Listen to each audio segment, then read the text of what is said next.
દક્ષિણ ગુજરાતના ખેડૂતો માટે માઠા સમાચાર। દક્ષિણ ગુજરાતમાં આજે વરસાદની આગાહી।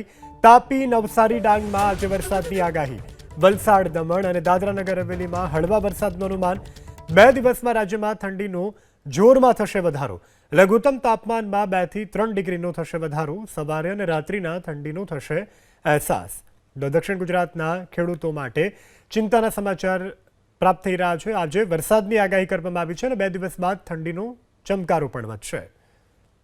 आने वाले 7 दिनों के लिए जो गुजरात स्टेट के लिए फोरकास्ट है, हम आज डे 1 की बात करेंगे तो आज नवसारी, वलसाड़, दमन, दादरा नगर हवेली और साथ में तापी डांग के लिए लाइट टू मॉडरेट रेन का पूर्वानुमान है और बाकी जो डिस्ट्रिक्ट है वहाँ पे ड्राई वेदर प्रिवेल करेगा। और डे 2, डे 3 और डे 4 के लिए ड्राई वेदर रहेगा।